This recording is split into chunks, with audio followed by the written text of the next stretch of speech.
Guys and girls, you've seen the title. In this episode, we're gonna talk about what you can do to improve your passing in order to perform better in football matches. And before I start, I have to say that if you're looking for a golden tip and that overnight miracle, this is not the episode for you. But instead, if you're willing to listen and hopefully learn something regardless of your position, keep watching. As a quick note, you can of course find all the timestamps in the first comment below. And with that out of the way, let's go.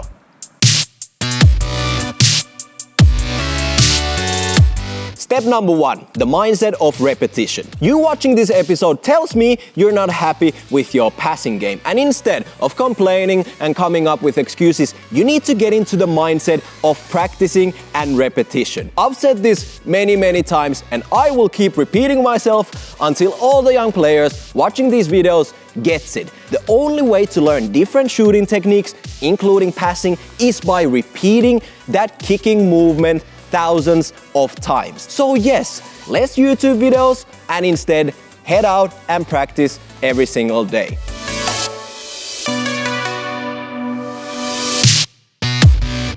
Step 2, master the essentials with both feet. I'm sure you have a teammate who can pass the ball with both feet, and that skill is always respected and loved by every single coach in the world, as it simply makes you a lot more dangerous force on the pitch. Now, with the essentials, I mean you being able to pass the ball with the inside, the outside of your foot, and of course, pinging the ball. And the reason you wanna master those 3 essential passing techniques with both feet is that 99% of the times in game situations, you're gonna pass the ball in one of those ways. So obviously, in order to perform better in matches, you should focus on those. So start working, passing the ball with both feet. Step 3, the small details that make all the difference. Let me be super clear here. This is my most important tip of the day. And essentially, we're talking about decision making. There are many scenarios for passing that go far beyond the pure technical side of things. And here's my homework for you. Starting today and for the rest of your life, always keep these 3 things in the back of your head that currently separate you from all the greatest passers in the game. You ready? Here they are.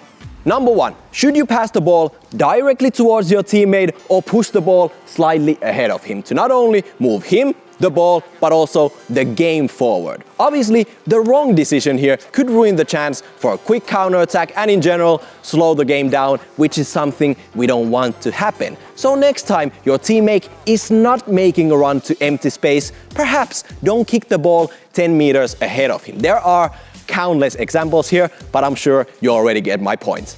Number 2, which foot should you pass the ball when you're passing the ball to your teammate in order to make it easy for him to continue the game? Now, the example here could be that your teammate is correctly positioned like this in order to attack and go this way. And obviously, in that scenario, the ball coming from this direction, he should receive it with his left foot. But if you pass the ball to his right foot, he's gonna have to adjust his body, take a few extra touches, and again, slow the game down. Another example could be that you are dropping the ball back to your teammate to maybe clear the ball or even get a shot off on goal. And in those situations, you want to give the ball to your teammate's strong foot for a better outcome. You get the point, but it's extremely important to pay attention to which foot you're gonna aim your pass towards. And lastly, number 3, the weight of the pass. Now, coaches always tell you to give those strong and firm passes, but actually, in some cases, strong passes are not the ones that the game requires, because if you pass the ball too hard, you're gonna make it very difficult for your teammate to receive the ball. So even though you kind of made a successful pass, you didn't really do any favors to your teammate who potentially lost the ball. Now, an example where a lighter pass could be very useful is, again, you dropping the ball back to your teammate in order for him to clear the ball, shoot the ball towards the goal, or especially if you're passing the ball back to your goalkeeper. But keep in mind that in some scenarios, too light of a pass will be easy for the defenders to intercept.